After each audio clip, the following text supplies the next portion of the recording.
Boa tarde, amigos. Estamos aqui de volta com o nosso programa de denúncias escabrosas, notícias proibidas e outras inconveniências. Estamos aqui de novo com o nosso comentarista econômico, José Monir Nasser, e hoje temos duas convidadas. A Norma Braga, que é professora da Aliança Francesa no Rio de Janeiro e doutoranda em letras, e que vai nos dar um breve panorama do ensino de letras no Brasil e responder a pergunta: vale a pena estudar letras no Brasil? E a outra convidada é a Maria Inês de Carvalho, minha filha, que foi a verdadeira fundadora do site Mídia Sem Máscara. Eu tive a ideia, mas quem pegou a mão na massa e fez foi realmente ela, e ela vai nos falar um pouco sobre as dificuldades de criar e manter uma publicação eletrônica como essa no Brasil de hoje. É isso, então, boa tarde a todos vocês. E agora, então, nós vamos começar conversando já com a Maria Inês, né? A Maria Inês, que, então, como o Olá já falou, foi a fundadora do Mídia Sem Máscara. E ela vai nos contar um pouquinho, né, sobre como foi, então, a criação o processo da fundação do Mídia Sem Máscara, quais as dificuldades, a época que ela... Então, quando que foi criado o Mídia Sem Máscara? Olha, o Mídia Sem Máscara foi criado em agosto de 2002. E nesse momento já havia uma vontade antiga do meu pai de fazer um jornal em que se pudessem veicular tanto as notícias que eram sonegadas no Brasil, só para terem um exemplo assim do tipo de notícia que realmente não circula muito na grande mídia aqui, a perseguição cristã em diversos países, e também veicular opiniões que estivessem sendo, de fato, ocultadas na grande mídia e sonegadas. Então, isso já era uma ideia antiga, mas a gente tinha muita dificuldade para colocar isso em prática. E nessa ocasião eu fui morar com meu pai, né, ele morava em Petrópolis na época, e então ele fez um projeto gráfico pro jornal e falou: olha, isso aqui vai ser como se fosse um jornal impresso, só que a gente vai colocar isso na tela. Uhum. E eu falei, tá bom, vamos ver se a gente consegue fazer isso aí, né? Aí então a gente tinha uns amigos, conseguiu levantar alguns recursos, mas a gente não tinha absolutamente nada, não tinha patrocínio, não tinha patrocínio, os recursos eram muito limitados e alguns amigos, eles acabaram contribuindo para, por exemplo, contratar um programador para o site. Mas a gente não dispunha de um investimento para, por exemplo, contratar colunistas que a gente considerasse importante veicular no site. Então, o trabalho inicialmente da parte dos colunistas também, ele foi totalmente voluntário. Uhum. E então, quando a gente conseguiu essa ajuda só para pagar o programador do site, a gente começou a executar isso. Então, eu ia para o Rio de Janeiro todos os dias e fazia esse trabalho de criação do site. Eu acho que é impressionante ver como que Mídia Sem Máscara hoje em dia ele está, né? Depois de 2 anos e meio, com um público assim muito diversificado, o Brasil inteiro lendo a coisa, a repercussão é realmente muito grande. A partir desse início a gente não conseguia muito bem prever o que ia acontecer, não é? Porque esse início ele foi muito obscuro e foi uma luta mesmo, porque era um empreendimento familiar, não é? A gente mesmo definia a coisa assim. E vocês se inspiraram em outro site semelhante antes de conceber o Mídia Sem Máscara? Olha, a gente tinha... Na verdade, a grande inspiração foram tabloides ingleses, né, que existiam em papel. Eu nunca vi um site que fosse inspirado nesse tipo de layout.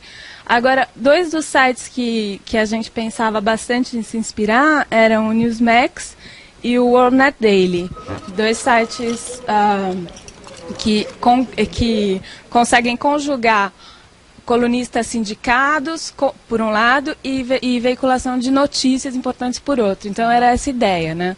Notícia e opinião de uma forma bombástica, como não é feito na grande mídia. E aí o layout ele refletiu muito bem essa opção de chamar atenção, de fazer uma coisa que tivesse... Simbolou o layout. Nosso público acho que talvez não saiba o que é o jornalista sindicado, que é uma coisa que só existe nos Estados Unidos. Explica para ele. Tá, eu posso explicar. É o seguinte, são colunistas que eles escrevem geralmente 1 ou 2 colunas por semana e eles têm uma organização que cuida de difundir os artigos. Então, por meio desse sindicato, que seria, vários jornais locais acabam veiculando os artigos de opinião desses colunistas americanos. E há muitos deles, né? Eu não me lembro agora o site do sindicato, mas, por exemplo, townhall.com é um site que basicamente só tem colunistas sindicados. O colunista Thomas Sowell, que é um negro cujos artigos sobre affirmative action são uma coisa maravilhosa. Ele já foi até entrevistado no Brasil. Os artigos dele são reproduzidos, para vocês terem uma ideia, em 400 jornais nos Estados Unidos. Então, a ideia era de fazer uma coisa que, quer dizer, aqui a gente não tem colunista sindicado, mas os artigos das pessoas que começaram a colaborar no Mídia Sem Máscara no início, eles já circulavam por diversos meios. Só que não jornais locais, e sim e-mail, quer dizer, você mandava para listas, né, e aquilo acabava circulando por correio eletrônico e tal. Então, a nossa ideia não era criar colunista sindicado, né, mas a gente se baseou se inspirou nesses sites que tinham os colunistas sindicados e que veiculavam notícias também sobre perseguição de cristãos, notícias sobre Oriente Médio, que é um assunto também que era preciso rever o viés da mídia brasileira e tal. E alguém, Marinês, alguém foi contra o site logo no início, rotulou de fanático, extremista, uma coisa assim? Teve logo no início uma coisa escandalosa naquele site CMI, né? Eles falavam que era um bando de direitistas fanáticos que eram patrocinados por não sei quem e estavam do lado dos americanos. E enfim, eles embolavam tudo, embolavam o meio de campo. Quer dizer, esse pessoal está tão acostumado a embolsar dinheiro, tá certo, de 1000 fontes milionárias, que eles acham que todo mundo faz a mesma coisa. Por exemplo, esse CMI, isso é um bando de picaretas, tá certo, que tem escritório em 102 países do mundo, para você ver quanto dinheiro eles têm. Né? E daí eles pegavam o nosso jornal, que era feito com o nosso próprio dinheiro, no fundo de quintal, e diziam, não, isto aí é o grande capital que está financiando aí a extrema-direita. Quer dizer, só por aí você já vê a profunda e total sem-vergonhice desse pessoal. Né? Todos os sites de Media Watch no Brasil, Media Watch é o site que, vamos dizer, fiscaliza a mídia, nenhum deles tem independência. Se você pegar, por exemplo, o Observatório de Imprensa do Alberto Dines, que aliás é um bom profissional, excelente profissional, nada tenho contra o Alberto Dines, mas quando nasceu o Observatório de Imprensa, já nasceu subsidiado pela Universidade de Campinas. Quando você pega o Observatório de Mídia da USP, ele não somente é subsidiado pela USP, mas por um pool de quase 30 ONGs milionárias que vai terminar no gabinete do seu Kofi Annan. Quer dizer, você tem uma rede, toda uma estrutura de sustentação que vem da ONU, passa por uma rede de ONGs, empresas, etc. Tudo isso aí numa captação imensa de dinheiro para pagar uma redação. Nós não temos e nunca tivemos nada disto. E eu já disse, o dia que a gente tiver, o dia que houver uma contribuição, tá certo? Isto vai constar, nós vamos publicar isso, publicar balancete e dizer sempre de onde saiu o nosso dinheiro. Por enquanto não dizemos porque não saiu de parte alguma e não foi a parte alguma. Esse aí saiu do meu bolso, né? E do bolso de 2 ou 3 amigos. Né? Mas para você ver a imensa dificuldade e a situação anormal da mídia brasileira. Não existe nenhum país do mundo em que as ideias esquerdistas ocupem 100% da mídia. Isso só aconteceu nos países da antiga cortina de ferro. Mas lá era normal porque era tudo do governo. Agora, aqui não é tudo do governo, mas é 100% esquerdista. O pessoal está acostumado com isso há tanto tempo que não percebe mais a anormalidade. São 2 gerações já que se passaram assim. Então a gente está tentando furar um hábito, tá certo, que já está profundamente impregnado. Tá? Eu acho que a grande proposta do Mídia Sem Máscara era não só o que dizer, mas a maneira de dizer. Porque a linguagem jornalística, ela de certa forma embota a sensibilidade das pessoas. E como isso já é... A produção de notícias é um negócio alucinante e tal, de repente até sai alguma coisa na qual você tem que prestar atenção, mas você não presta atenção, porque sai muita coisa. Então o Mídia Sem Máscara era aquela proposta de chocar mesmo, mostrar. Então a nossa manchete, ela era assim, era a largura do site, da página. E quanto menor a manchete, maior o tamanho da letra, né? Então a gente teve uma das primeiras, assim, que chamou muita atenção das pessoas. Isto é uma farsa, uma fraude. Que foi o meu pai que escreveu sobre uma matéria na Isto É, que tentava mostrar que os conservadores, a expectativa dos conservadores em relação ao governo Lula era muito positiva. E eles achavam que Lula tinha mudado e não sei o quê. Isso mesmo, os conservadores americanos. E quem são esses conservadores da revista Isto É? O jornal New York Times e a revista Newsweek, que qualquer americano redneck sabe muito bem que aquilo é liberal media e pronto, sabe? Liberal nos Estados Unidos quer dizer esquerdista, é esquerdista nos Estados Unidos, que é a polaridade ideológica, liberal e conservative. Todo mundo sabe que a orientação ideológica do New York Times e da Newsweek, dos dois, e tinha um outro terceiro veículo lá, que eles também apontavam como conservador. Só porque eu acho que o fato de ser americano no Brasil já significa que você é conservador. Você está ludibriando o público, porque o jornal é americano, você dá a impressão que é conservador, porque aqui ninguém lê. Então, os conservadores americanos apoiam não sei o quê, apoiam o Lula, né? E quando você ia ver, os conservadores eram todos esquerdistas, só que no Brasil ninguém sabe. Então, explorar isso é exploração da ignorância popular, isso é crime. Tá certo? E a revista Isto É faz isso insistente. Duas revistas que capricham nesse negócio, Isto É e Carta Capital. Tá certo? Carta Capital dirigida pelo seu Mino Carta, que é um ignorante, um cretino metido à besta, tá certo? E que teve inclusive uma discussão com um dos nossos colunistas, que é um professor de geografia, né? E de um rio que desaguava no Golfo do México, né? E daí o Mino Carta dizendo, tá vendo, essa região onde deságua é do México e não dos Estados Unidos. Bom, o Golfo do México fica na Flórida, é um analfabeto, cara. Mas metido. A imprensa brasileira está cheia dessas figuras que se prevalecem da sua própria ignorância e da ignorância alheia. Isso tudo criou maus hábitos. Então o pessoal acha que porque a gente está se opondo a isso, a gente está afiliado a alguma corrente política. Não estamos e não estaremos jamais. Nós estamos apenas tentando compensar um exagero de um lado, dando as informações do outro. Tá certo? E ainda falta muito, porque nós ocupamos o quê? 1% do mercado? Olha, nem 1%. Ocupando, né? E a Marinês falou que até o impacto inicial seria do layout, do design. Quem que bolou esse? Foi o próprio nós não tínhamos um designer, né? Um designer gráfico que trabalhasse com web.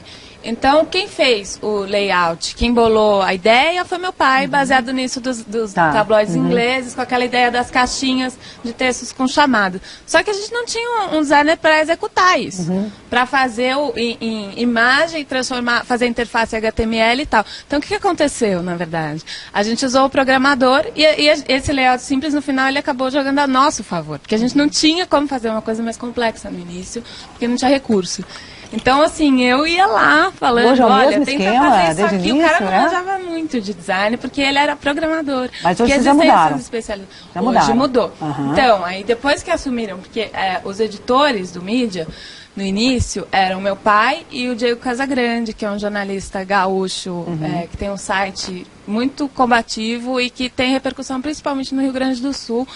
E era uma pessoa ideal mesmo para ser o editor de Mídia Sem Máscara na época. E por alguns motivos ali burocráticos, ele acabou não podendo continuar. Então ficou um tempo só meu pai e eu ajudava como redatora do site. Na verdade, o site dele do Rio Grande tinha um patrocinador, o patrocinador exigiu exclusividade. Exato, então ele teve que sair da direção do Mídia Sem Máscara. Mas continuamos, de algum modo, colaborando, né? A gente publicava os artigos dele e depois, quer dizer, aí teve uma fase que foi só meu pai, o editor. E eu alimentava o site, revisava os artigos, traduzia muita coisa, traduzia uma média de 4 artigos por mês, por semana, desculpa. Uma coisa assim, a gente queria muito, né, pegar as coisas que... Porque a Folha de São Paulo, às vezes, ela pinça, né, um artiguinho aqui da Economist e tal, mas eles não dão realmente a ideia do que sai lá, né? Olha, o Paulo Henrique, lá do Portão, já mandou uma pergunta para você. Qual a influência do seu pai na sua escolha profissional e qual o seu real objetivo dentro do Mídia Sem Máscara? Olha, minha escolha profissional é História. Eu faço faculdade de História na Universidade de São Paulo, por incrível que pareça. Quem me ajudou a escolher foi, sim, meu pai. Mas foi um motivo que nem tem muito a ver com Mídia Sem Máscara, assim. Aliás, acho que não tem nada a ver, mas eu posso responder. Eu estava em dúvida entre fazer Direito e História e eu não fiz Direito por alguns motivos que estavam além do meu controle, não é? Então eu acabei fazendo História, porque era, segundo meu pai, depois eu fui constatar que era mesmo, apesar de todos os problemas, um curso em que as pessoas, de certa forma, ainda buscavam saber o que tinha acontecido, né? Então ainda tinha um certo respeito pela objetividade e tal. E, bom, agora eu estou no último ano do curso. O curso comparando ali na USP, toda essa área de humanas, você comparar, por exemplo, o curso de filosofia com o curso de história ganha de 10-0, quer dizer, ainda tem algum sentido profissional, científico, tal. Após que na filosofia e na letras isso aqui é uma palhaçada, né? Então o último curso que existia ainda era o de história, né? Então não se trata de você escolher o curso que você gosta, mas o curso que ainda existe. É o curso que ainda existe, mas também é um curso que está corroído por uma questão que acho que a Norma vai tratar depois, quando ela for falar. E agora nós vamos falar um pouquinho com a Norma também, que está aqui no nosso programa, e a Norma é professora de francês na Aliança Francesa no Rio de Janeiro e doutoranda em literatura francesa pela UFRJ. Então nós vamos perguntar para a Norma se vale a pena fazer um curso de letras no Brasil hoje, Norma. Olha, é complicado, porque o aluno que chega a letras, ele não tem... Porque o que acontece é o seguinte, eu vejo que na letras a linha forte em literatura, existe outra, mas essa linha realmente é muito forte, que é a linha francesa, que é na qual eu me insiro necessariamente, e que é uma linha que lida muito com a questão da modernidade, com o que o Derrida chamou de desconstrucionismo, que é uma reação, na minha opinião, é uma reação ao racionalismo francês, um certo culto à razão, à lógica, que vem muito forte no século XVII, que a partir do século XVIII houve uma reação de filósofos, de todos os representantes da área de humanas contra esse racionalismo excessivo. Mas o que acontece é o seguinte: eu acredito que na França você tenha como relativizar isso. Quer dizer, você vai desconstruir, você vai desconfiar da linguagem, você vai desconfiar da lógica, mas você já teve uma formação forte. No colégio, em lógica, você lê os clássicos, você lê os filósofos. Aqui isso não existe. Quer dizer que lá a coisa, todo esse movimento desconstrucionista funciona como uma compensação de uma tradição anterior. Eu acredito que sim. Aqui, como não tem essa tradição, ele fica sozinho na jogada e ele se torna, vamos dizer, o dono do campo, né? Se torna uma coisa dogmática, né? Se torna. Acredito que, eu até brinco um pouco com isso, que é o relativismo absoluto. Ou seja, como você não tem uma tradição à qual se opor, você se coloca como a única forma de abordar um texto. Por exemplo, você tem na minha opinião, isso é muito forte na língua francesa, uma liberdade interpretativa excessiva. Você tem autores que falam de coisas que eles não conhecem, que usam textos, por exemplo, usam textos da Bíblia, usam textos de filósofos antigos, sem ter um aparato para mostrar como era realmente, como apresentar algo consistente. E como aqui no Brasil a gente não tem essa leitura, não tem essa formação, não tem aquilo que o aluninho francês tem, de pegar um texto e explorar mesmo aquilo. Eles decoram demais. O ensino na França ainda é muito essa coisa de decorar, e isso é bom, eu acho, porque o aluno ele tem algo em que se amparar. Aqui não, o aluno chega a letras e ele toma logo um Derrida na cabeça, um Foucault, um Deleuze. Essa desconfiança da linguagem é uma coisa terrível, porque você diz o seguinte, que a linguagem não pode presentificar a experiência. Então você já tem uma desconfiança com relação à linguagem, ou seja, quando eu falo, aquilo que eu digo não é a coisa. Mas é uma relação que na modernidade ela se torna tão quebrada que no final das contas eu nunca falo das coisas de verdade. Então é um subjetivismo absurdo. Tem um abismo total entre linguagem e experiência, realidade, não é isso? Exatamente. E isso é muito recorrente nas aulas que eu presenciei, de que eu participei. Isso é muito recorrente. É quase como se na discussão sobre a literatura, é como se a gente nunca conseguisse chegar à literatura em si, mas é como se houvesse um bloqueio ali da filosofia, ou seja, se Quando eu falo, eu não presentifico, ou se eu não posso falar diretamente das coisas, então como eu vou falar? Então é uma espécie de lamentação perpétua. Ah, a linguagem não pode representar, a linguagem não tem uma ponte com a experiência, e aí fica essa lamentação. Mas eles ficam se lamentando uma situação que eles mesmos criaram, né? Quer dizer, fizeram a jaula, se prenderam dentro, jogaram a chave fora e daí fica chorando. Isso. Mas isso tudo é por falta de alimento, vamos dizer, alimento literário, né? Quer dizer, o pessoal não tem leitura clássica suficiente. Não tem. Né? Então é como se você tivesse, vamos dizer, muito suco gástrico e nenhum alimento. Quer dizer, tem um elemento corrosivo, mas você não tem o que corroer, então se corrói a si mesmo. Exatamente. Tem um ambiente meio psicótico, né? Sim. E são textos confusos, são textos que deixam o aluno perdido mesmo, são leituras, eu acho que você não tem uma formação que possibilite uma leitura clara, uma abordagem honesta dos textos, né? E você abre demais. E isso no início é um pouco um deslumbramento, eu acho, porque o aluno entra e ele tem um poema interpretado ali pelo professor e ele vê, nossa, mas são múltiplas possibilidades, e são aqueles termos recorrentes da modernidade, que são liberdade, infinito, eternidade.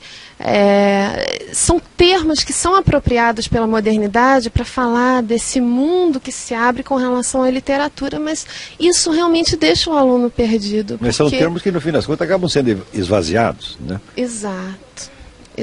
Uma das características mais fortes é essa mesmo. Então o sujeito, na verdade, ele desaprende a ler. Tá? Quer dizer, você entendia um texto antes de entrar na universidade, depois de 2 anos você não entende mais. Você sabe especular em cima e criar sentidos possíveis, mas você nunca sabe qual é o sentido efetivo. Né?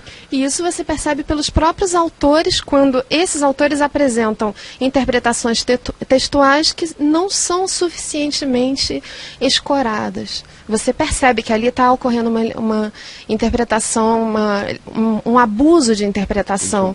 Então você já vê... charlatanismo, né? E onde encontrar uma teoria da leitura que dê conta de um certo limite? Não existe. Nenhum professor vai passar isso para o aluno. E aí aquilo vai meio que entrando por osmose. Você começa a interpretar do jeito que todo mundo interpreta. E, bom, isso é muito evidente na estética da recepção, né? Porque a estética da recepção é um movimento inspirado naquilo que o Barthes chama, Roland Barthes, chama de morte do autor, que é uma reação também a uma tradição francesa que representada até por Sainte-Beuve. O Proust se opõe a isso também. É uma interpretação que se escora muito na vida do autor, como se a vida do autor, a personalidade do autor, o contexto histórico do autor, isso tudo fossem chaves interpretativas para a obra. Mas convencionou-se que isso na tradição francesa estava mesmo muito amarrado. Então, como oposição a isso, vem o estruturalismo e diz não. Vamos esquecer tudo isso que não é o texto, vamos mergulhar no texto. Então, Barthes inventa esse termo, a morte do autor, e a coisa fica mesmo um pouco à deriva, porque se você mata o autor, você já lê o texto, você não se pergunta realmente não, mas onde esse autor quer chegar? E isso, não só na literatura, mas também na teoria literária. O que eu tenho percebido é que literatura, ficção, poema e teoria literária são lidos mais ou menos da mesma forma. Então, quer dizer, você não se pergunta onde o autor quis chegar, nem na teoria. Isso é um erro similar a você confundir uma vaca com um tratado de zoologia, né? Você tem um livro de zoologia e uma vaca e você acha que os dois são a mesma coisa. Né? Quer dizer, não tem essa diferença específica do que é, vamos dizer, a leitura da obra literária e a leitura de uma teoria a respeito. Exatamente. Quer dizer, no fim se torna, vamos dizer, uma confusão tão elementar que é coisa de gente boba, de gente burra. É um processo de emburrecimento, né, disfarçado como se fosse ensino superior. Daqui a pouco a gente volta a falar um pouquinho mais sobre literatura, sobre letras, mas acho que nós temos também que responder aquelas perguntas. Tem umas perguntas da semana aí passada, tem mais perguntas para você, hein? Que vieram aí para o Monir. Então vamos passar a bola para ele. Tudo bem. Então, boa tarde. Eu não estava aqui, no entanto, algumas perguntas me dizem respeito ao assunto com o qual eu estou eventualmente incumbido aqui no programa. Então, primeiro tem aqui um elogio ao Olavo, parabéns pelo programa. E aí pergunta assim, existe uma forma para resolver os problemas da área cultural, corrupção? Bom, eu não sei exatamente se eu entendo o que você quer dizer com essa pergunta, mas eu queria lhe dizer o seguinte, que eu sou, além de ser economista, eu também sou pintor, portanto eu tenho uma absoluta liberdade para falar para você o que eu vou dizer. Eu acho que a melhor de todas as formas de você legitimar um governo, qualquer que seja ele, veja, seja um governo autoritário como era o governo militar, os militares eram autoritários, nós não gostávamos dos militares, porque eles ficavam assim fazendo de conta que eram uma espécie de pais severos e ficavam entrando no mérito do filme que nós podíamos ver no cinema ou não podíamos ver. Então, se tinha um grande defeito o governo militar, entre outros, era o fato de eles serem autoritários. Mas o governo atual não é autoritário, é totalitário, que é muitas vezes pior, porque o totalitário nem sempre é tão aparentemente autoritário quanto o outro. O outro queria mandar na sua vida como se ele fosse um sujeito de idade e você fosse criança, e agora o totalitário quer mandar na sua alma, quer conquistar o seu espírito. Então eu sempre digo que a melhor maneira que tem de você criar uma legitimação pública a qualquer governo autoritário ou totalitário é você cooptar os artistas. Porque os artistas, vamos falar aqui com toda a sinceridade, eu sou parte da classe, os artistas são muito facilmente compráveis. Quer dizer, basta ter aí um ou outro incentivo, um outro programa de fiscal que os artistas dizem as melhores coisas do mundo a seu respeito, sempre. E eu acho, então, portanto, que essa corrupção, ou seja, o fato de que existem, se você está se referindo à corrupção endêmica que há nos projetos de incentivo fiscal, de qualquer nível de governo, eu diria assim, essa é uma espécie de benesse que os estados concedem, ninguém tem o menor interesse em controlar isso, se o sujeito gastou ou aquilo que ele gastou mesmo, quando disse que fez um filme, gastou tanto, ninguém quer saber isso de verdade. Porque no fundo, os governos sabem que se os artistas ficarem felizes, como eles são tripulantes da mídia e são influenciadores da opinião pública, veja o tamanho da importância que tem um sujeito como Caetano Veloso. Se você fizer uma espécie de plebiscito para saber se você manda fuzilar o Albert Sabin ou o Caetano Veloso, vai ganhar, vai para o paredão o Albert Sabin com certeza absoluta, o sujeito que salvou a vida de milhões de crianças. Por quê? Porque o artista tem uma enorme, digamos, disponibilidade midiática, ele está sempre por aí falando coisas. Então eu diria para você que, cinicamente, respondendo a sua pergunta, a corrupção que existe no âmbito dos programas de incentivo às artes são todas elas endêmicas e necessárias para que os artistas continuem gostando dos governos, seja quais forem esses governos. Pode ser de qualquer tipo, eles gostarão, contanto que sejam financiados, porque no fundo, ser um artista é ser um pouquinho ególatra, assim, quer dizer, você acha que o mundo precisa saber dos seus enormes problemas pessoais, sentimentais e existenciais. Qual é o nome completo do senhor Olavo? É Olavo de Carvalho. É só para saber, isso aí é só para saber, o sujeito quer saber se eu sou o Olavo Monteiro de Carvalho, o banqueiro. Não sou. Tá, ficou claro então. E aí, por último, diz assim, falar sobre a arrecadação dos impostos e do grande desvio que existe. Olha, uma das conversinhas mais engraçadas que tem no Brasil é o seguinte, hoje deu aí nas rádios, todas na imprensa, que pela última conta, a carga tributária brasileira bateu em 36,9% do PIB, quer dizer, 37% no resumo da ópera. Então, se você tem uma carga tributária de 37% do PIB, e aí chega o primeiro sujeito que vai discutir o assunto e diz assim, não, mas veja só, para cada real arrecadado tem um real sonegado. Você quer que seja quanto? 74? Se essa é a ideia, quer dizer, vamos botar então 70, é para ser 74? Então, a primeira conversinha que não dá para você trabalhar com ela é essa ideia de que existe uma enorme de uma economia que não é tributada, e essa é a moral que dá ao governo o direito de ter 37. Então, é preciso compreender que a voracidade tributária do governo começa com essa conversa. com essa ideia maluca de que há um crime generalizado, então as pessoas são todas criminosas tributárias, fiscais, e, portanto, qualquer barbaridade que o governo faça em termos tributários está moralmente aceita e desculpada antes de ser feita. Por quê? Porque, afinal de contas, olha que grande desvio tem de dinheiro. Então é preciso você compreender que se você está realmente interessado em entender o que está acontecendo nesse assunto, é preciso, a primeira coisa, desembarcar dos clichês.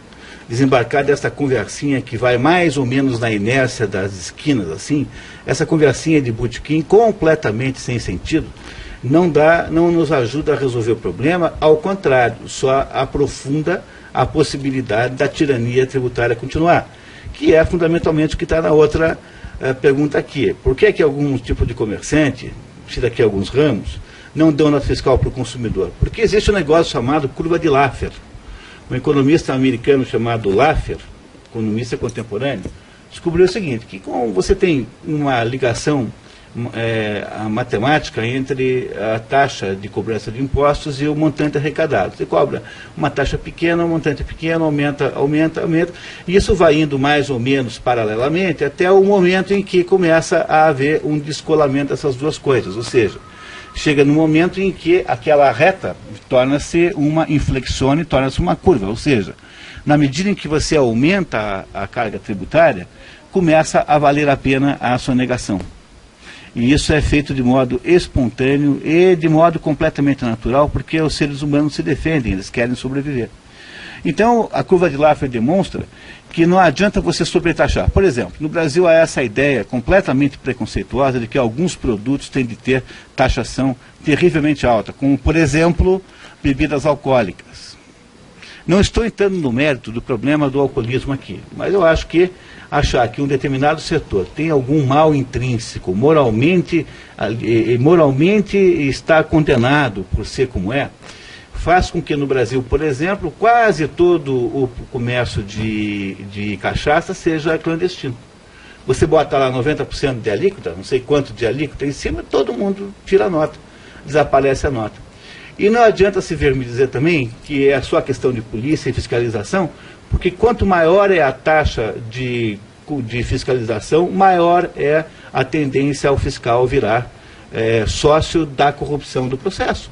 Ou será que você, quanto tempo faz que você mora aqui na Suíça? Você não tem essa experiência na vida direta? Quer dizer, nós já devíamos ter aprendido aqui no Brasil o seguinte, que toda vez que você tenta fazer as coisas por aquele critério completamente maluco, de que tudo que é lógico tem que funcionar, veja, sempre há dois modos de você inventar uma restrição à ação dos outros. Ou você parte da ideia de que tudo aquilo que é lógico tem que funcionar, ou você parte da ideia de que tudo aquilo que funciona deve ter alguma coisa de lógico. Se você está no primeiro caso, um país que acredita que tudo aquilo que parece ser lógico tem de funcionar na prática, é o país da lei que não pega. Porque é só lógico nos jogos de palavras da maluquice dessa gente, porque no Congresso Nacional tem lá um monte de gente maluca, pensando em coisa completamente endoidecida e achando que isso tem que pegar aqui na vida real. Não vai pegar. É por isso que o Código de Trânsito não pega, é por isso que a legislação tributária não pega, e é por isso que quase todas as vezes não pegam. Por quê? Porque lei no Brasil é um processo de delírio. O pessoal fica inventando coisa maluca e na prática não funciona, porque a prática ela é refratária a isso, porque a realidade tem forças, a estrutura da realidade tem forças maiores do que isso. Então está na hora de olhar para o problema tributário mais ou menos por esse jeito. Quer dizer, é preciso que a carga tributária seja pequena, seja simples e seja pagável. Se for pequena, simples e pagável, então todo mundo paga imposto e aí a coisa funciona. Toda vez que você acreditar que é um problema de aumentar a justiça tributária, sofisticar o sistema tributário, toda essa conversa é só uma maneira do Estado ficar rico e você pobre. E toda vez que alguém lembra da ideia de fiscalizar mais, só está conseguindo enriquecer a vida dos fiscais corruptos, que não são poucos no Brasil. Mas aqui, você vê, desde o tempo de Getúlio Vargas, desde a década de 30, os grandes corruptores vivem da criminalização da própria sociedade. Um pouco na base daquele raciocínio do Lenin. Acuse-os daquilo que você quer fazer. Quer dizer, você quer armar uma treta, você já começa a acusar o outro que está fazendo. Então, você quer meter a mão no bolso do povo, você já começa dizendo, não, vocês são sonegadores, vocês são desonestos, aqui existe uma desonestidade endêmica, então precisa aumentar o imposto para compensar a sonegação. Aumenta o imposto, tem mais sonegação, daí o que o governo faz? Está vendo como tem sonegação? Quer dizer, a coisa tem uma estrutura alucinatória, que se autoconfirma, é uma espécie de auto-hipnose. Quer dizer, gera situações que confirmam aquilo que foi profetizado justamente para gerar a própria situação. E este círculo, vamos dizer, de auto-hipnose que nós temos que romper. Né? E olha, veio uma pergunta do Marcos da Vista Alegre para o Lavo e para o Munir. O que vocês acham da reforma universitária? Eu acho que esse Tarso Genro, ele primeiro tem que nos provar que ele se educou a si mesmo. Porque educação é uma coisa que você só oferece aos outros depois que você tem. E somente uma pessoa educada pode educar os outros. Então, acho que o ministro da Educação tem que ser exemplo. É dizer, olha, eu me eduquei assim, assim, assim e obtive tal resultado. O resultado é bom e isso que eu estou oferecendo para os senhores. Tá certo? Quer dizer, o ministro da Educação tem que ser não apenas um educador, mas um homem educado. Um homem que no seu processo de educação foi bem sucedido. E esse Tarso Genro, como autoeducação, é um fracasso, porque esse sujeito só aprendeu o que tem naqueles manuaizinhos de comunismo da década de 60. Tá certo? Eu desafio este homem a provar que ele tem capacidade para ser ministro da Educação. Não para ser ministro da Educação, para ser professor de qualquer coisa, para ser professor de Educação. Se fizermos um teste, vamos dizer, olha, senta aqui, agora o senhor me explica quais são as filosofias da educação existentes ao longo da história, o que o senhor acha de cada uma, né, analise-as, e por que o senhor acha que funciona, esta funciona, aquela não funciona. O homem não tem capacidade para fazer isso é um demagogo barato. Como é que nós podemos deixar o destino das nossas crianças na mão de um sujeito que só quer usá-las como instrumento de propaganda política? Isto é um crime. Tá certo? Quer dizer, não se discute nem a reforma universitária. A gente tinha que discutir, primeiro, a existência do Ministério da Educação. Você sabe que nos Estados Unidos, até o governo Carter, não houve nenhum Ministério da Educação e os Estados Unidos tinham a melhor educação do mundo.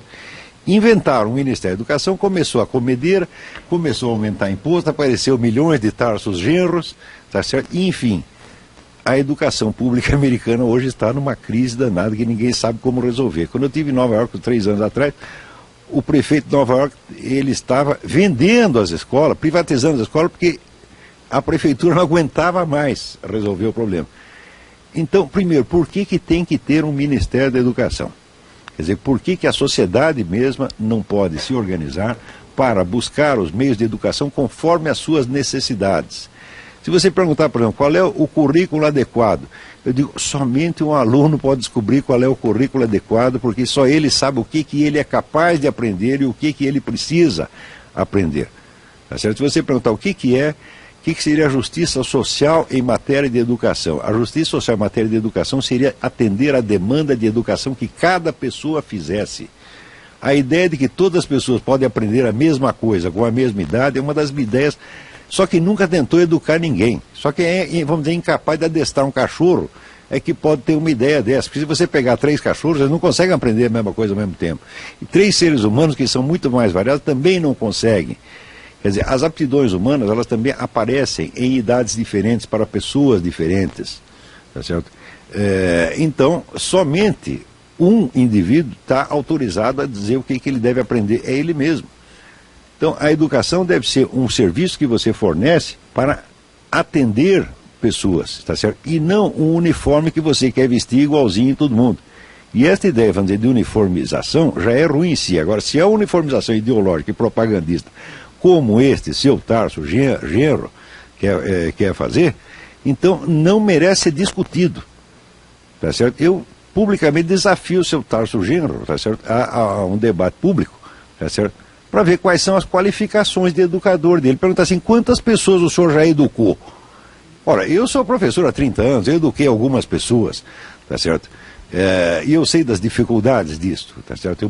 E justamente por saber as dificuldades, é que eu jamais teria a pretensão de fazer uma reforma universitária que criasse, vamos dizer, um modelito uniforme para todo mundo. Ele, como nunca educou ninguém, não tem educação nenhuma, ele, com a prepotência do ignorante, inventa esses modelos e quer vestir em todo mundo.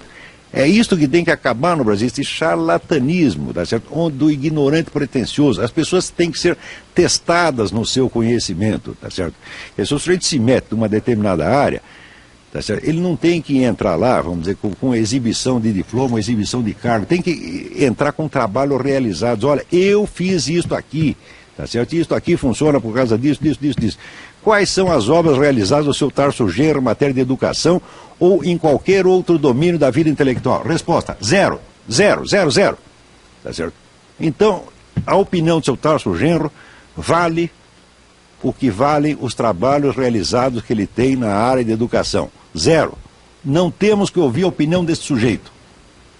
E você, Munir, o que você acha da reforma? Eu, sobre a reforma universitária em si, não tenho nenhuma informação, não posso falar nada. Agora, eu queria dizer que, em tese, outro dia estava uma polêmica enorme no Brasil. O Brasil é especialista em fazer polêmicas superficiais, né? Que como nós somos muito epidérmicos, então nós sempre olhamos para as coisas epidermicamente. Então, outro dia descobriu-se aí, acho que foi o Fantástico que se encarregou de levar isso, transformar isso no escândalo nacional número 1, descobriu-se que um determinado analfabeto havia sido matriculado numa universidade qualquer, aí, não sei, universidade federal aparentemente, e que descobriram um analfabeto lá que não tinha diploma nenhum, e isso era um escândalo de quanto o ensino estava muito mal, porque um analfabeto matriculou-se numa universidade federal. E eu, então, ao pensar sobre essa situação, eu concluí o seguinte, que o mais grave do que ter um analfabeto matriculado na Universidade Federal é ter milhares de analfabetos graduados todo ano pela Universidade Federal. E, pela Federal, pelas outras, etc. Quer dizer, então eu tenho a impressão que o debate, embora eu não conheça especificamente esse, mas o debate sobre educação no Brasil é um debate meio fora de foco sempre, em que a gente não está preocupado de fato com o conteúdo do que está acontecendo, mas fica preocupado com as aparências. No fundo é tudo debate sobre direitos. Quer dizer, no fundo é tudo um negócio meio bacharelesco, meio assim para advogado dar as definições, em que fica se discutindo qual é a distribuição de direitos e de reservas de mercado das pessoas. E não se discute educação de verdade, no fundo não tem isso. Então eu espero que esse debate aí pelo menos rompa essa regra e vá direto ao ponto, ao fundo. Mas o que você disse aí dos analfabetos é mais ou menos como aquilo que está acontecendo no Itamaraty, onde para você ser candidato à diplomacia você não precisa saber inglês, mas para você ser motorista do Itamaraty, você precisa não apenas saber, mas você precisa ser fluente em inglês. Então isso quer dizer que os motoristas têm de ser pessoas mais letradas do que os futuros diplomatas. Aliás, o que não é difícil. Não é isso? A Maria de São José dos Pinhais, ela diz: essas publicações, artigos e entrevistas da revista Caros Amigos possuem credibilidade, elas são confiáveis, enfim, posso acreditar nessa revista? Nada, não pode acreditar nada. Este pessoal, vamos dizer, é uma patota de jornalistas que vem desde a década de 60, um grupinho de pessoas que se adoram, cada um diz que outra pessoa maravilhosa. Eles estão fazendo isso há 40 anos. E era o pessoal que estava na revista Realidade, tá certo? E depois fizeram vários jornalzinhos chamada Imprensa Nanica na época, mas então, eles estão sempre ao mesmo tempo, eles têm bons postos na imprensa e estão ao mesmo tempo na imprensa alternativa. Quer dizer, eles ganham o que tem de bom nos dois mundos. Eles estão no establishment e estão na marginalidade ao mesmo tempo, tá certo? Isto é uma interpaparicação de imbecis, tá certo? Essa revista, vamos dizer, portanto, tudo o que ela publicou a respeito de Iraque, né? Esse seu Zé Arbex, que dizia que ele é diretor, não sei se ele ainda é diretor da revista, e dizia que ele foi testemunha ocular do massacre de Jenin. Ele dizia que eu estive lá, eu vi. O massacre de Jenin não houve absolutamente, não. Quer dizer, o que houve foi uma batalha de soldados combatentes dos dois lados, né? Onde morreu um certo número de um lado, outro do outro. Agora diz que foi um genocídio, matou um montão de gente, que o sujeito não é confiável absolutamente. Aliás, isso deu uma polêmica durante meses no tal do Indie Media, tá certo? A respeito do Arbex. E tem um conhecido meu, que é o Daniel Barenbaum. O Daniel entrou na discussão e várias vezes provava que os camaradas estavam mentindo, mas são pessoas que não adianta você provar que eles mentem, porque eles têm a vida comprometida nisto aí. Agora, no Brasil você vai ver que uma característica principal, vamos dizer, do mentiroso é ele sempre está mostrando como ele está profundamente ofendido e indignado pelo que você disse. Quer dizer, mostrar indignação, fazer-se de vítima, tá certo? É a característica principal do mentiroso. né? Quer dizer, aquela pessoa que está sempre com naquele tom patético, né? De muito sofrimento, foi um genocídio, as criancinhas, etc. Isto é sempre coisa de palhaço, de mentiroso. Nunca se pode acreditar nessas pessoas, porque se você quer fazer um enfoque honesto, você sempre tem que olhar as vítimas dos dois lados. Quando você começa a contar as vítimas, você vai ver que aqueles que estão mais chorando são aqueles que mais mataram e não aqueles que mais morreram. É sempre assim. Temos mais uma pergunta aqui do professor Antônio da Boa Vista, que ele pergunta para o Olavo, pede, né, para que você faça uma relação entre a crise moral e o romantismo do século XIX e a filosofia de Nietzsche. E a segunda pergunta dele, já vou fazer agora, conservadorismo e liberalismo, não são um paradoxo? Olha, o tema que você propõe aqui, o tema é absolutamente maravilhoso e valeria um programa inteiro, tá certo? Talvez a gente até faça, né? Um dia. Mas acontece que, na verdade, não é século XIX, essa crise começa no século XVIII.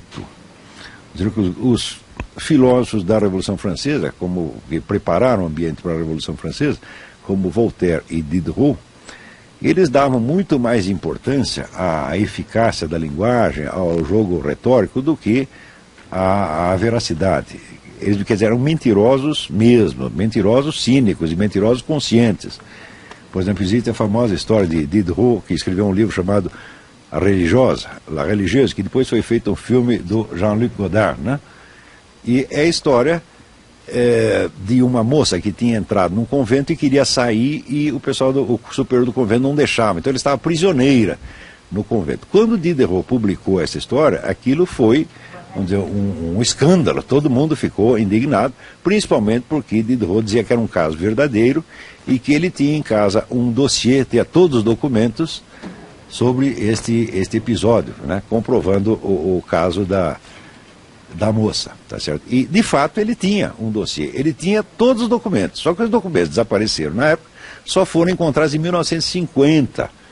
E nos documentos se via que era exatamente o contrário, a moça não estava presa no convento de maneira alguma, ao contrário, era a porteira do convento, ela tinha a chave do convento, tá certo? E, mais tarde, o convento foi invadido, vamos dizer, pelos revolucionários, tá certo? Esta moça foi uma das freiras que resistiram mais corajosamente aos revolucionários, tá certo? E ela ficou contente no convento até o fim da vida, morreu lá dentro com a chave do convento na mão. E mais tarde se descobriram correspondência de Diderot em que ele confessava que ele estava mentindo e se divertia muito com isso.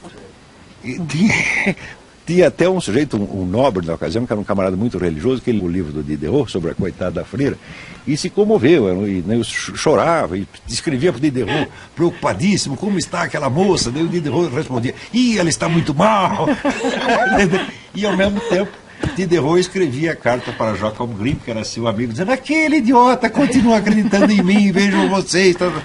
Então você vê que é um camarada cínico. O Voltaire fazia exatamente a mesma coisa. Então, durante o século XVIII, se cria, vamos dizer, uma situação na qual a liderança intelectual perde totalmente a vergonha, tá certo? E esse negócio vai se agravando, até chegar, vamos dizer, ao século XX, onde é um paroxismo já. Agora, Nietzsche, ao contrário, Nietzsche não era um sujeito mentiroso, não. Nietzsche percebia muito a atmosfera de falsidade na época. E eu acho que Nietzsche era mais, na verdade, um sujeito muito confuso, que tinha uns relances, de vez em quando ele percebia alguma profunda verdade, ouvia o galo cantar, mas não sabia onde, porque Nietzsche sofria de sífilis, né? E no período final da sífilis, que pega logo depois de 38, 40 anos, ele tinha poucos momentos em que ele podia trabalhar, tinha dores de cabeça horríveis, então de vez em quando tinha um intervalo de 15 minutos, parava a dor de cabeça, então ele lá pegava papel e escrevia alguma coisa genial, mas tudo curtinho, era um relance, não tinha continuidade aquilo. Mas, e o Nietzsche era evidentemente um sujeito exageradíssimo, tá certo? Cria esta figura do super-homem. Até outro dia eu publiquei na Zero Hora um artigo chamado O Super Último Homem. Porque Nietzsche dizia que no futuro, nessa fase que nós estamos vivendo justamente agora, só existiria dois tipos de seres humanos. Um ele chamava o super-homem, né, que era um indivíduo que já não acreditava mais em valores, nem em leis, nem moral nenhuma, então que ele inventava seus próprios valores, suas próprias morais, como se fosse um rei do universo. E o outro tipo é o que ele chamava o último homem, que é o sujeito sem nenhuma originalidade, que tem mentalidade de rebanho e segue o rebanho. Mas Eu disse, olha, o Nietzsche não percebeu que essas duas pessoas são a mesma, porque se você fosse no Fórum Social Mundial, até tem milhares de pessoas que não aceitam regra nenhuma e querem inventar a sua própria regra, mas por via das dúvidas, olham para o lado para ver se os outros super-homens estão fazendo igualzinho, está fazendo igualzinho. Então você tem ao mesmo tempo a arrogância do super-homem e o espírito de rebanho condensado numa pessoa só. Não é isso? Então, este fenômeno que nós vemos hoje, o Nietzsche viu isso separado em duas coisas. Ele viu um pedaço e o outro, não percebeu que haveria milhões de pretensos super-homens, cada um querendo inventar a sua regra e formando um novo tipo de espírito de rebanho. E a Simone do Boqueirão pergunta para o Munir por que existe tanta divergência de opinião quanto ao período militar. É 880, diz ela. Existem pessoas que amam esse período e outros que odeiam. Por quê? Olha, eu não sei se é sempre 880. Eu, por exemplo, tive restrições enormes durante... obviamente que eu não acompanhei assim como jovem adulto inteiro, mas eu, a partir do momento em que eu tive alguma autonomia, eu achava que tinha, eu me contrapus a isso com toda a clareza, fiz um esforço muito grande para que ele pudesse ser vencido. Mas é claro que um assunto como esse muito recente, afinal de contas aconteceu há pouquíssimo tempo, né? Estávamos todos vivos quase, né? Então é um assunto que ainda gera uma certa polemização pelo fato de que ele ainda está eivado de emoções e de paixões e obviamente de um teor ideológico extraordinário. Então eu acho que o Olavo podia responder melhor do que eu, porque o Olavo foi jornalista durante todo o período militar e certamente o Olavo tem toda a capacidade de dizer melhor para você do que eu sobre esse aparente paradoxo. Olha, acho que tanto eu quanto o Munir, nós não estamos nem no caso de estar inteiramente a favor nem inteiramente contra. Na época estávamos contra, na época eu escrevi muita coisa contra. Ajudei o pessoal todo sempre estive do lado da esquerda durante todo aquele período. Só que depois, retroativamente, você fazendo a história, você vê que o período militar foi realmente ruim, porém a alternativa que o outro lado oferecia era incomparavelmente pior, porque era todo o pessoal que estava coordenado pelo Fidel Castro, né, e que fazia lá na ilha dele uma ditadura muito pior. Mas por que Fidel Castro, né, que estava implantando no seu país uma das ditaduras mais sangrentas da América Latina, estaria tão interessado em restabelecer a democracia no Brasil? Então, quer dizer, é simplesmente mentira que aquele pessoal, naquela época, o pessoal da esquerda, quisesse a democracia, eles queriam um regime cubano. Então, nossa alternativa é a seguinte, ou era aquela ditadura meia-bomba que nós tínhamos, ou seria a ditadura comunista inteira. Então, falar, olha, a ditadura foi ruim, nós fizemos bem em combatê-la, tá certo? Porém, não pode exagerar retroativamente a história, tá certo? E também não pode fazer dos inimigos da ditadura heróis da liberdade, da democracia, que eles não eram coisíssima nenhuma. Porém, hoje basta você dizer isso que as pessoas rotulam você de adepto fanático da ditadura. E tem até gente que andou escrevendo que eu, no tempo da ditadura, era um porta-voz da ditadura, que eu era um cara importante na imprensa. Não, eu era um João Ninguém na mídia e estava contra a ditadura o tempo todo, posso documentar por tudo que eu escrevi na época. O que há é que o pessoal da esquerda mente a respeito. Esquerdista nunca faz outra coisa a não ser mentir. Eu conheço a história dessa gente de trás para dentro, tá certo? E o mentir para eles é uma simples obrigação, tá certo? Então, já mostram este período militar como se fosse um período de genocídio, de terror, etc. Quando houve disputa entre duas facções, numa morreu 300 e no outro morreu 200. Quer dizer, praticamente foi um empate. Quer dizer, não houve um monopólio da violência no caso, né? Então, também o que aconteceu em seguida foi que toda a historiografia do período foi praticamente escrita só pelos opositores do regime, tá certo? Então criaram uma imagem que hoje é dominante e é transmitida uniformemente em todas as escolas do país, que é a imagem que os esquerdistas gostariam de transmitir dos seus adversários sem dar a estes sequer o direito de defesa. E vamos dizer, este enfoque fanático e mentiroso, isso tem que ser desmascarado de qualquer maneira. O que não quer dizer que você retroativamente vai tomar partido de um regime. Que sentido faz você ser partidário de um regime extinto? Tem que ser partidário enquanto o regime está lá. Agora, enquanto ele existia, eu não fui partidário, não, eu fui inimigo. Tá certo? Mas inimigo mesmo. Olha, quando houve aquele caso do Herzog, Quer dizer, a primeira manifestação da classe jornalística para denunciar, vamos dizer, o assassinato do Herzog, quem foi? Fui este que vos fala no jornal.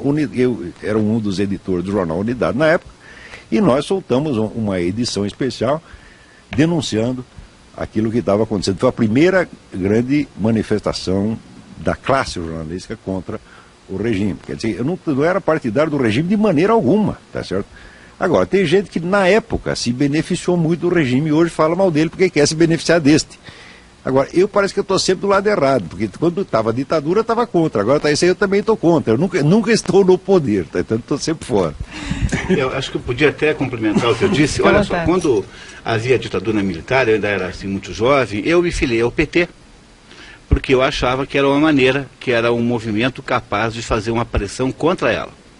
Depois eu me desfilei há muito tempo, mas hoje eu diria assim com sinceridade, eu acho preferível um general autoritário, que pensa que manda naquilo que você pode assistir ou não, do que essa gente absolutamente totalitária que estão conseguindo destruir todos os direitos fundamentais do ser humano. Veja, se você for olhar para qualquer teoria sobre direitos humanos, no fundo, você tem direito a três coisas. Tem direito à sua propriedade, você tem direito à sua liberdade e você tem direito à sua própria vida. Bom, na hora em que você desarma a população civil, você destruiu o direito à defesa da sua vida e da sua propriedade. Na hora em que você relativiza o direito, por exemplo, da propriedade da terra, como é o caso dessas encrencas da MST aí, você está destruindo e relativizando, por extensão, qualquer outro direito. E, por último, o seu direito à sua liberdade está absolutamente posto hoje em risco, porque o governo atual criou um país de espiões o tempo todo, a sua conta bancária espionada, o seu cartão de crédito espionado. Quer dizer, o que eu prefiro? Eu prefiro um general furibundo, irracível, que pelo menos eu sei que não quer produzir o controle da minha alma, da minha pessoa, do que isso. Quer dizer, é melhor a ditadura militar, sob o ponto de vista da relação com o que tem agora, é muito melhor. Só que as pessoas certamente não entendem isso, porque elas não percebem no buraco totalitário que estão se metendo, com a rapidez que estão se metendo. Então, demais generais saíram de lá pobres, né? E as pessoas pensam que nós vivemos no mundo da liberdade por contraposto a um mundo onde não havia nenhuma, quando na verdade aconteceu exatamente o contrário.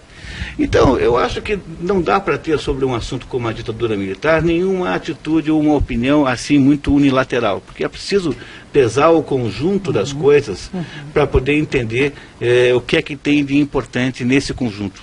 É isso que eu acho que eu queria deixar claro nesse momento agora. E o Paulo Henrique do Portão, o Coutinho de São Paulo, eles fazem uma pergunta para a Norma. Primeiro, a pergunta é do Paulo Henrique. Existe influência do existencialismo nas faculdades de letras no Brasil, influenciados por Jean-Paul Sartre? E o Coutinho de São Paulo pediu que a Norma, então, exemplifique os seus comentários. Com certeza, com certeza. Existe, sobretudo, com relação... Eu acho que hoje, lá na Letras, Sartre, talvez nem tanto, mas Camus, o existencialismo de Camus, por exemplo, uma das mais emblemáticas figuras da modernidade é o mito de Sísifo, do Camus, que é um personagem, né, que rola uma pedra gigantesca com grande esforço, uma montanha acima, como se houvesse alguma finalidade para isso, mas ele sabe que não existe finalidade. Então, quando ele chega no cume da montanha, o que resta é descer novamente com a pedra. E esse trabalho é sem cessar. E isso ilustra o que eles chamam de consciência trágica da modernidade, que é a busca de um sentido, mas a desilusão prévia de que esse sentido não existe, de que a verdade não existe e de que tudo, no final das contas, são apenas construções humanas.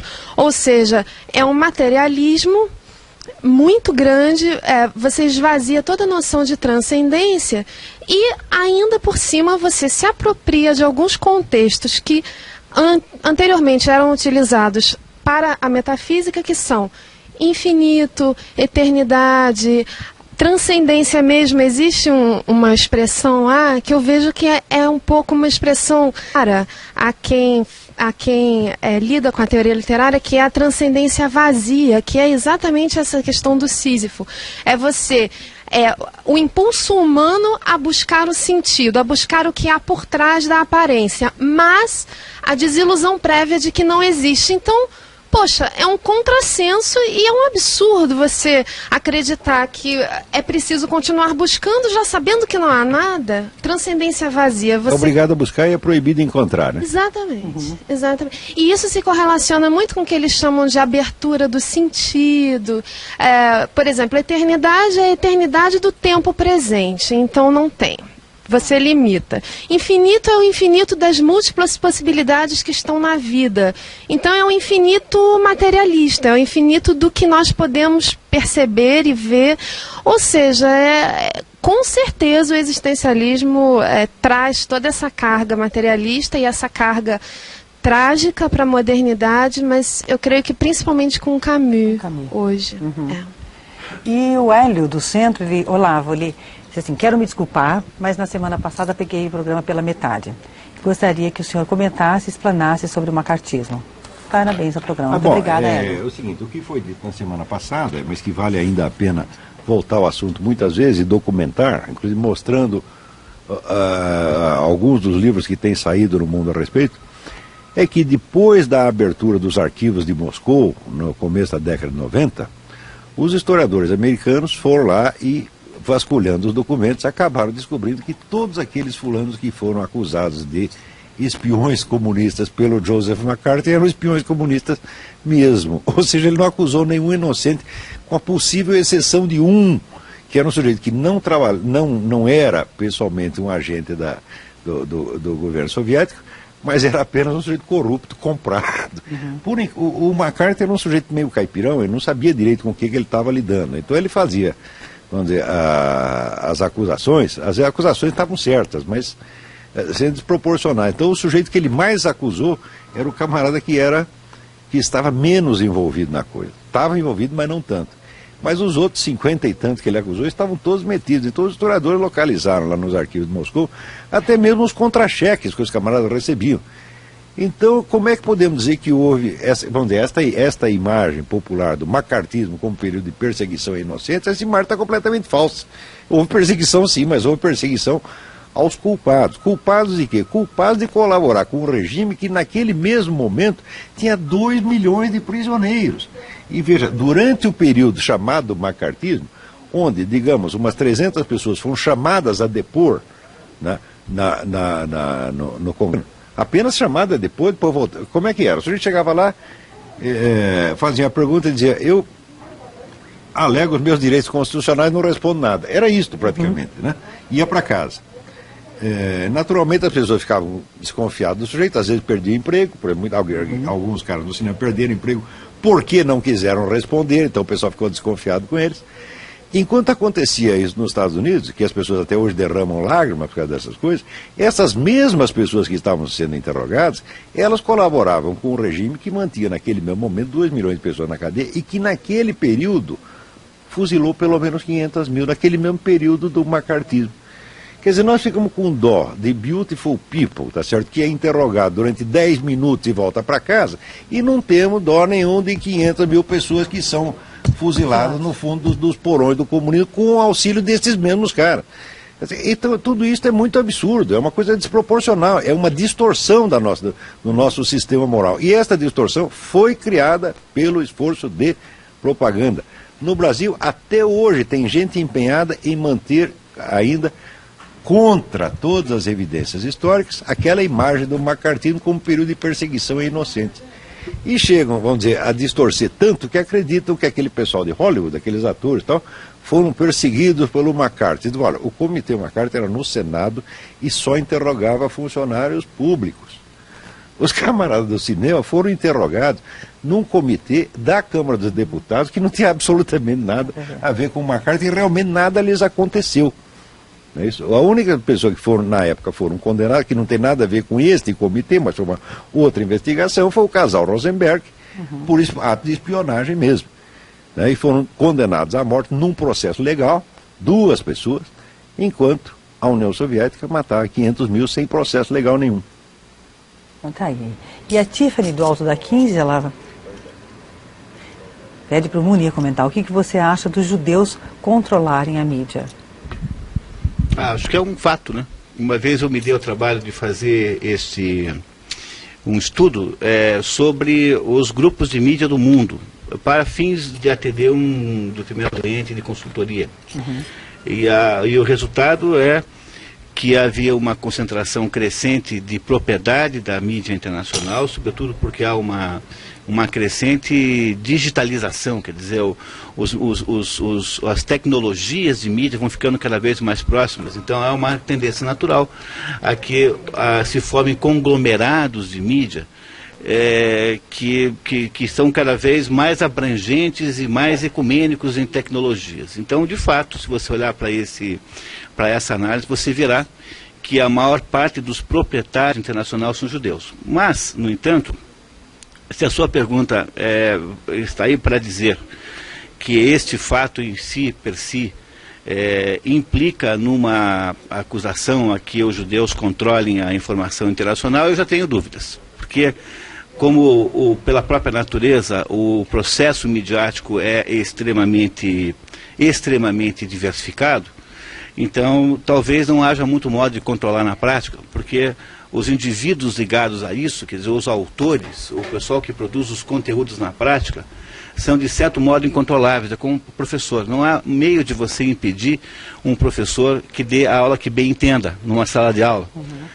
Porque na prática a aula é uma coisa, a ação educacional é uma ação fragmentar e capilar, assim, ela é fragmentada e capilar, ela acontece o tempo todo. Do mesmo modo que é um pouco de, talvez, ilusão acreditar que a mídia tenha esse poder todo de estabelecer o modo como o mundo pensa. Eu acho que deve tentar, mas eu não sei se ele consegue. Uhum. Então, essa é a impressão que eu tenho.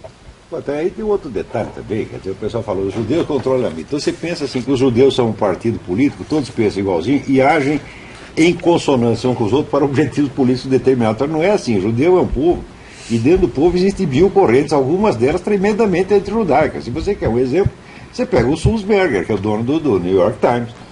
O Sulzberger é de família judaica, ele sempre foi contra Israel, o jornal dele só desce o cacete em Israel.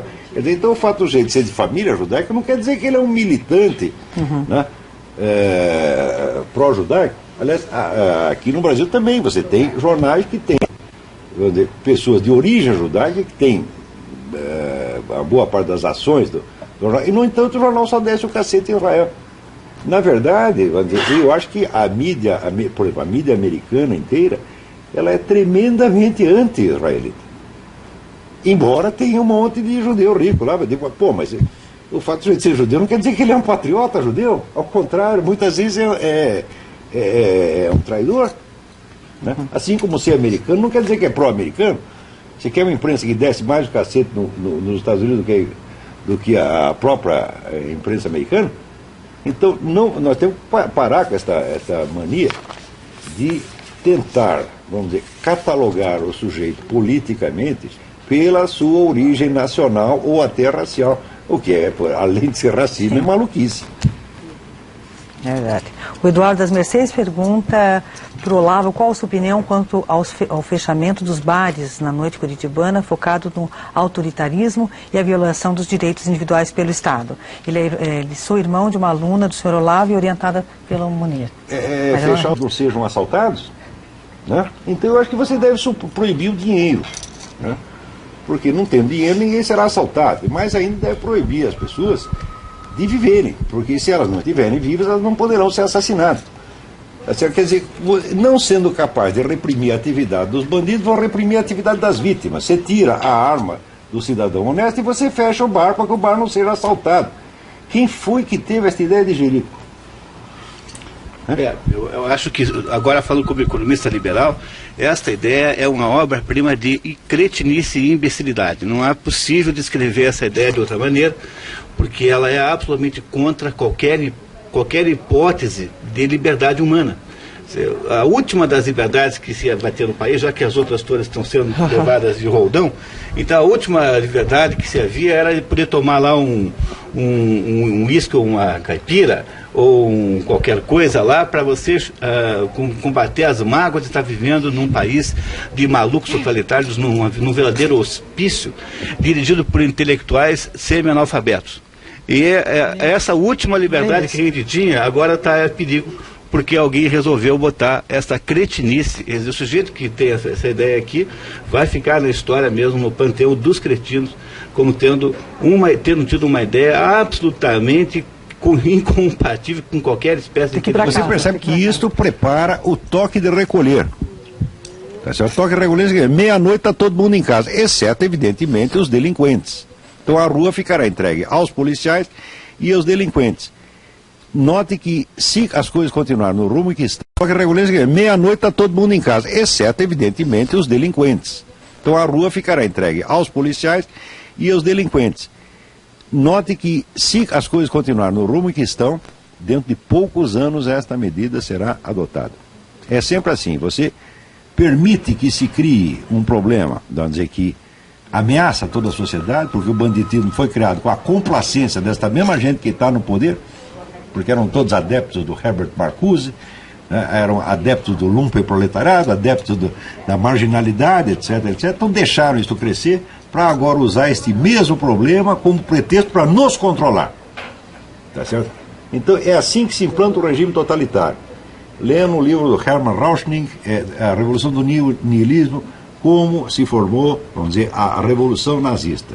Você deixa criar um problema social terrível, para depois você poder alegá-lo, tá certo? Não para controlar o problema social, mas para controlar as vítimas dele. Tá certo? E olha, também é preciso não esquecer que essas atitudes assim, bom-mocistas e simpáticas, são típicas de países totalitários, de regimes autoritários. Por exemplo, o primeiro lugar da história em que teve uma lei antitabagista foi no governo nazista, na Alemanha. E Hitler, além de ser tabagista, era vegetariano, tornou-se lá vegetariano num certo momento da vida. Então eu acho que a gente precisava parar com isso, sabe? Olha, falando agora como economista liberal, essa história do governo ficar se metendo, se um determinado bar pode ou não pode ter fumo, é o seguinte, esse não é assunto para o governo se meter. O bar que põe na porta uma placa diz assim, aqui é aceito de fumantes. Se você não é fumante, se você não gosta de fumaça, você vai procurar outro. Como existem quantidades de fumantes e não fumantes interessados a irem a bares, então o mercado resolve o problema. Claro. Agora, em nome do que é que nós vamos forçar o mundo agora a ter uma regra como essa? Em nome de quê? Qual é o resultado concreto e prático que você gera com isso? A não ser criar mais uma intervenção totalitária na vida das pessoas, intervenção essa que as pessoas não percebem que está aos pouquinhos reduzindo absolutamente o seu poder de livre-arbítrio e de autodecisão. É isso que está acontecendo nesse mundo atual, que é o problema central. É isso que nós temos que reclamar e temos que combater aqui. Você viu, Mônica, que o pessoal do Greenpeace já quer proibir os perfumes? Mas você não sabia. Saiu essa semana. Diz que não é só o fumo, não, agora é os perfumes também. É esse aqui que você lê aqui. Isso é coisa da Inês. Isso é coisa da Inês para você. Eu estou a fim de organizar uma campanha de protesto, juntar pessoas, umas 100 pessoas, para que vão até o saguão do aeroporto Congonhas, em São Paulo, fumar, em protesto. Porque eu reclamo naquela porcaria faz um ano que você não tem um lugarzinho sequer para fumantes. Eles dizem, nós vamos construir. Então, por que você não espera para proibir depois de você construir o lugar para fumante, né? Então faz um ano que não se pode fumar. Eu fumo. Eu chego lá, fumo na frente do fiscal. Pela placa, certo? Né? Lá. Então isso é desobediência civil, tá certo? Quer dizer que se me prender e multar, eu não reclamo não. Eu vou lá, estou preso, pago a multa, não tem problema, tá certo? Mas é desobediência civil. Obedecer a lei eu não vou, tá certo? Eu aceito a punição, tá certo? Por uma questão de superioridade física, né? Lá tem 20, 30 fiscais, eu não vou poder vencê-los, então eu aceito. Mas obedecer esta lei, nunca, porque esta lei é baseada nesta empulhação, desta teoria do fumante passivo, tá certo? Que não existe a menor prova disso aí. Foi uma coisa imposta por uma organização de picaretas, que é a Organização Mundial da Saúde, que só serve para tomar dinheiro do mundo inteiro, tá certo? E não fazer absolutamente nada que preste, tá certo? E nós nos curvamos as sentenças desses iluminados é como se fossem profetas, tá certo? Então chega de obedecer essa gente e chega das pessoas dizendo para nós como nós devemos viver. Agora, por exemplo, se eu entro num carro, num táxi, quem tem que dizer se eu posso fumar lá dentro ou não é o dono do táxi, meu Deus do céu. Se ele disser, não, aqui eu não gosto que fumo, não fumo, acabou. Né? Agora, o governo que disse, foi o seu Requião, foi o seu Lula, foi o seu Zé Mané, sei lá. Né? Esse tem que ser assim num bar também, o dono do bar deixa ou não deixa, o bar é dele, pô. Assim como na minha casa. Né? Na minha casa não é proibido fumar, é proibido reclamar do cigarro. Mas a casa é minha. Né? E olha só, o Flávio, professor universitário, para o Olavo. Fala a verdade, vocês realmente devem ser patrocinados pelos Estados Unidos. Aonde o senhor Olavo estudou? Você quer mesmo que eu responda? Realmente é filósofo e jornalista formado? Você quer mesmo que eu responda? Patrocinado pelos Estados Unidos é a mãe. Respondeu. Uai, vem me insultar, aqui ele bateu, levou. De preferência, levou dobrado. Ali tem um sujeito, aí o tal do seu Raider, que diz que virá aqui para me bater. Eu digo, ó, o senhor venha. O senhor pode bater, o senhor vai apanhar um pouquinho também, evidentemente. Né? Eu lhe dou a oportunidade de o senhor me bater, mas vai ter a oportunidade de apanhar um pouco também. Agora é o seguinte, quando o senhor mandou o recado, já é crime de ameaça, já dá 2 anos de cana. Se o senhor vier executar a ameaça, é crime de agressão mais 3, quer dizer, vai dar 5 anos de cana e ainda vai apanhar pelo menos um pouquinho. Você acha que vale a pena? Para me dar 3 porradas, levar talvez 2 ou 4, não sei quanto, ainda mais 5 anos de cana, é muita burrice, né? Então, olha, a sua pergunta revela de fato que você é professor universitário, porque não precisava nem ter dito, né? E porque, repare, que você acha que todo mundo que critica o atual governo é pago pelos Estados Unidos. Então é a mesma atitude boba. Por exemplo, todo mundo que fala mal de judeu é antissemita, todo mundo que fala mal de americano é anti-americano, e todo mundo que fala mal do atual Estado totalitário do Brasil é pró-americano. Quer dizer, vem cá, será que na universidade a gente não consegue ter um pouco mais de esperteza sobre esse assunto e olhar com um pouco mais de profundidade para as coisas? Então seria melhor você estabelecer uma espécie de argumentação sobre o assunto para a gente poder debater com você. E repare que eu respondi com muita educação a sua insinuação maldosa e mal criada. Excesso de educação. Foi, é verdade. E o César do Cristo Rei pergunta qual o papel das Forças Armadas na atual conjuntura. Aposentar-se. Eu acho que assim, as novas gerações de militares estão sendo educadas para imaginar que são funcionários públicos e que isso é a maior aspiração na vida deve ser a aposentadoria. Quer dizer, há vários governos, eles estão tentando tirar o espírito combativo, o espírito patriota das Forças Armadas e transformá-lo num bando de funcionários públicos. Isso é o que se espera deles, que eles se aposentem e fiquem quietos o mais cedo possível. Alguns não são contaminados por esta bobagem e ainda conservam o velho espírito de patriotismo. Estes honram a instituição, mas o governo, não só este, desde o tempo do Fernando Henrique, já estão fazendo a mesma coisa. Fernando Henrique, Sarney, Itamar, todos eles fizeram isso. Quer dizer, transformar, promover sempre, não o militar combativo, com espírito de liderança, mas ao contrário, o militarzinho de cabeça baixa, bonzinho, é isso que eles querem. Ao José Pedro da Santa Cândida, primeiro ele dá parabéns ao programa, ele diz o seguinte: estou livre do Faustão. Parabéns. Depois o segundo, estão sendo recrutados militares brasileiros aqui na região de Curitiba para serem seguranças no Iraque, recebendo $8 mil. É mais seguro do que viver no Rio de Janeiro. Existe inclusive um local em Almirante Tamandaré, que é aqui pertinho, para esse recrutamento. Será que as famílias dessas pessoas depois ficarão chorando em frente da catedral com o terço na mão pedindo para esses mercenários de volta?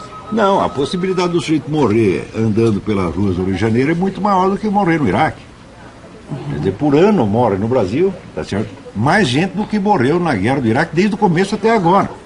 Então, se é por uma questão, vamos dizer, de cálculo de risco, mais vale a pena trabalhar, né, no Iraque do que no Rio. O que eu não recomendo é realmente que mude para o Rio de Janeiro. Nem para São Paulo. São Paulo está tão perigoso quanto. Pois é, e agora começaram a chegar algumas, nós temos 7 minutinhos só para o encerramento do nosso programa, não sei se nós vamos poder fazer todas as perguntas para variar, né? qual o grande interesse do governo com a campanha do desarmamento? Parabéns pelo programa, é o César do Cristo Rei. Não é só do governo, a campanha do desarmamento é mundial, isso é uma ideia da ONU, isso faz parte da implantação, vamos dizer, do sistema do poder mundial, tá certo? Onde, vamos dizer, a elite governante tem todos os meios de ação e a sociedade não tem nenhum. É só isso. E o Flávio, aquele que falou o mesmo que disse que o programa é patrocinado pelos Estados Unidos, ele quer saber onde você se formou e qual era o nome da instituição. Meu amigo, não. Que instituição? Isso aqui é ridículo. Eu estudei filosofia na PUC do Rio, no COMPEFIL, Conjunto de Pesquisa Filosófica, sob a direção do padre Stanislau da dos Anjos. Quando terminei o 3º ano, o padre morreu, daí botaram outro diretor, o sujeito fez daquilo lá uma meleca e eu saí correndo. Então, eu falei, agora, quem disse para você que eu aceitaria algum diploma assinado por todos estes charlatães, por esses pseudofilósofos semi-analfabetos que pretendem ensinar filosofia no Brasil? Você acha que Dona Marlena Chauí é filósofa porque está escrito que tem lá um diplominha de bacharel? E que palhaçada é essa? Quando é que um diploma de bacharel pode transformar um sujeito em filósofo? Filósofo não é um sujeito que tem um diploma de bacharel, filósofo é um sujeito que tem uma filosofia. Você está entendendo? Então façam a filosofia, mostrem. A importância e em do diploma seguida nesse país, se digam filósofos. Agora, chamar de filósofo o sujeito que é bacharel, isso é charlatanismo. Tá certo? Agora, você vem me cobrar pelo critério do charlatanismo como se ele fosse a coisa certa. Não tenho nenhum diploma de filósofo, não tenho, não aceito. E se algum sujeito assinar diploma, para mim, eu vou dizer, isso aí é cheque sem fundo, isso é estelionato. Você não tem, nenhuma faculdade brasileira tem a capacidade de qualificar ninguém como filósofo. Tá certo? E eu já tive enfrentamento público com toda essa gente, já provei a inépcia total deles, não aceito ser julgado por eles. Você está entendendo? Vai ver qual é o meu conceito internacionalmente e o deles. Eles não são ninguém. Você está entendendo? E o Sérgio, da Cidade Industrial, para o Olavo, se é possível mover uma ação contra o Estado caso a sua casa seja assaltada e esteja desarmado por ter entregue sua arma. Eu creio que é possível e a ideia é muito boa. Se o senhor foi desarmado por esta maldita campanha, em seguida o senhor é assaltado, não pode se defender, aciona o Estado que não o defendeu. Mas cuidado para não acertar inocente. Você vai ter que acionar o Estado enquanto ele está na mão das mesmas pessoas. Tá certo? Que fizeram esta coisa. Eu considero que os promotores da campanha do desarmamento são responsáveis pelo aumento da criminalidade nos últimos meses, tá certo? E pior ainda, recentemente houve uma reunião de igrejas, igreja católica, igreja metodista, igreja para apoiar a campanha do desarmamento no plebiscito. E o porta-voz desta campanha saiu dizendo que nós temos que vencer a pressão das multinacionais. Isso é uma farsa total. No Brasil não há nenhuma multinacional vendendo arma. Ao contrário, as multinacionais estão todas na campanha do desarmamento, está o dinheiro do Jorge Soros sendo derramado para isso aí. Então esse pessoal dessas igrejas, esses bispos e todas essas igrejas são todos uns farsantes e mentirosos, tá certo? E eu os desafio para vir um debate aqui, se tem alguma multinacional interessada em venda de arma do Brasil, eu dou a minha mão à palmatória. Que eu saiba, as multinacionais estão ao contrário. Estão interessados na campanha do desarmamento, sobretudo, vamos dizer, essas grandes fortunas que estão associadas à ideia de governo mundial, a começar pelo próprio Jorge Soros. Então, que as igrejas se aviltem a este ponto, isso só poderia acontecer no Brasil. E olha, quer comentar mais alguma coisa, Munir? Eu penso que a gente não deve deixar de perceber é que o que nós estamos vivendo é uma espécie de pesadelo totalitário.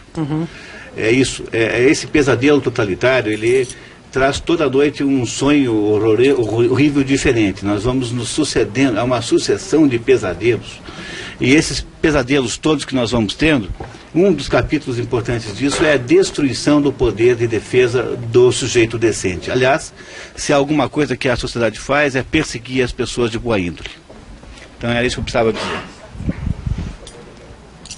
Então estamos já encerrando, né? Vamos nos despedir aí e passar a bola aí a Marisa para que passe a outra etapa do programa. Obrigado.